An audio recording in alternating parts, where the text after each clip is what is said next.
Datang bahtera dari Medan, singgah sebentar di laluan Kerai. Salam satu Malaysia kami hulurkan kepada warga Dewan Pembuka Tirai.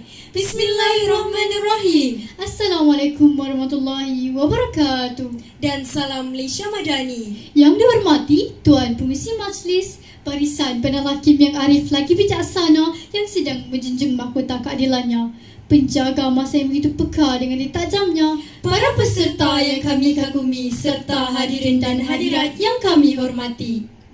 13 Mei 1969, negara ini pernah bersimbah darah. Kuala Lumpur pernah terbakar dengan noda politik komunal yang amat parah. Hanya disebabkan isu perkauman dalam pilihan raya 1969, berlakunya rusuhan kaum yang telah mengakibatkan 200 orang kehilangan nyawa, lebih 400 orang mengalami kecederaan dan penangkapan hampir sebanyak 10,000 orang. Peristiwa hitam inilah yang telah mendorong pemimpin negara dari pelbagai kaum untuk memikirkan satu formula bagi memulihkan perpaduan kaum yang lebih utuh dan kental. Oleh itu, bagi meneruskan wasilah perjuangan, kami tampil dengan modu pidato iaitu 5 prinsip rukun negara. Baju kebaya kain bercorak, cantik memikat si gadis desa. Rukun negara 5 detegak, penyatu rakyat berbilang bangsa. Hadirin yang kami hormati, kedudukan rukun negara dalam kehidupan berpolitik negara adalah tinggi, sehingga kan ia disebut sebagai falsafah dan ideologi nasional. Rukun negara telah digubal setahun selepas peristiwa hitam tersebut, iaitu pada tanggal 31 Ogos 1970, sempena ulang tahun kemerdekaan Malaysia yang ke-13. Rukun negara telah menjadi satu visi bagi merealisasikan kontrak sosial yang dipersetujui oleh kaum-kaum utama di Malaysia semasa penggubalan Perlembagaan Persekutuan Tanah Melayu atau Perlembagaan Persekutuan Malaysia. Terdapat 5 prinsip rukun negara yang kami akan huraikan pada hari ini. Pertama, kepercayaan kepada Tuhan. Kedua, kesetiaan kepada raja dan negara. Ketiga, keluhuran perlembagaan. Keempat, kedaulatan undang-undang. Dan yang terakhir, kesopanan dan kesusilaan.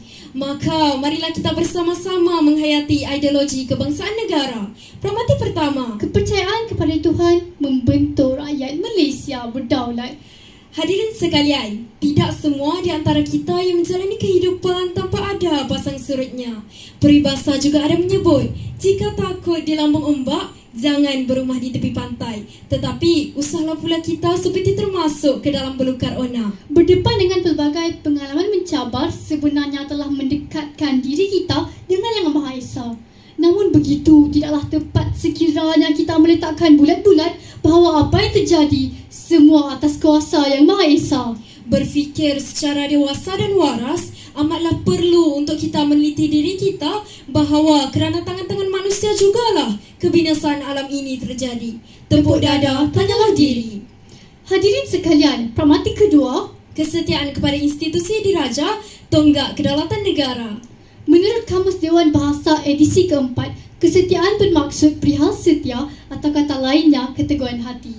Dalam konteks ini, kesetiaan melibatkan sikap hormat, taat, cinta dan bangga terhadap negara serta institusi raja berperlembagaan. Merujuk firman Allah SWT pula, terdapat 3 komponen yang perlu kita patuhi. Pertama, mentaati Allah SWT. Kedua, taat kepada Rasul. Dan yang terakhir, taat kepada ulil amri, iaitu pemimpin. Sumpah taat dan setia kepada raja dapat mengelakkan sesetengah rakyat di negara ini menjadi gunting dalam lipatan atau menangguh di air yang keruh demi kepentingan diri sendiri. Hadirin sekalian, peramati ketiga, perlembagaan memastikan keadilan untuk negara. Melalui perkara 8/1, semua orang adalah sama rata di sisi undang-undang dan berhak mendapat perlindungan yang sama rata di sisi undang-undang. Dalam konteks Malaysia sebagai sebuah negara persekutuan, perlembagaan menjadi asas penting bagi menjamin keadilan, kerjasama, kesepakatan dan kepentingan bersama antara kerajaan persekutuan dan kerajaan negeri. Justru, perlembagaan negara berperanan dan bertindak sebagai asas kepada pembentukan kerajaan, panduan bagi melaksanakan kuasa dan pentadbir negara berasaskan pada prinsip-prinsip demokrasi berparlimen.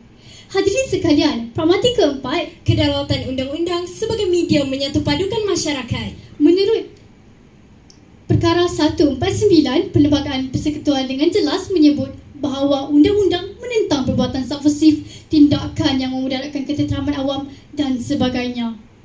Prinsip kedaulatan undang-undang ini mengandungi dua perkara umum. Pertama, kuasa yang dilaksanakan oleh kerajaan hendaklah mempunyai asas dan disandarkan kepada sumber yang sah. Ini menjadikannya sistem yang mendalakkan undang-undang, bukannya sistem yang mendalakkan individu.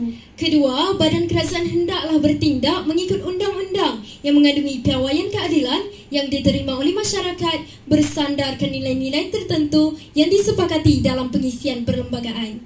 Hadirin sekalian, pragmatik kelima. Kesopanan dan kesusilaan nadi keharmonian negara.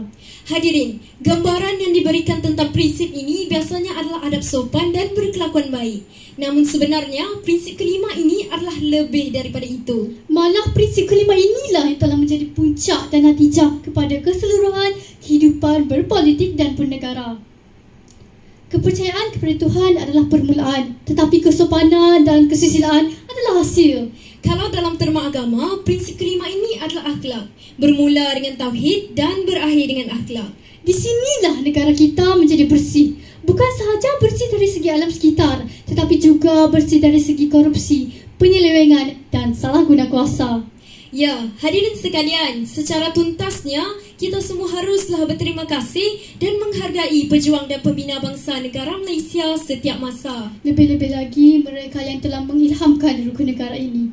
Kelima-lima prinsip rukun negara ini mempunyai maksud dan maknanya yang tersendiri. Apabila kesemua ramuan ini mampu kita adun bersama, maka tidak mustahil jika negara kita mampu berdiri sama tinggi Duduk sama rendah dengan negara-negara maju yang lain. Sekian, wabillahi taufiq wal hidayah. Wassalamualaikum warahmatullahi wabarakatuh.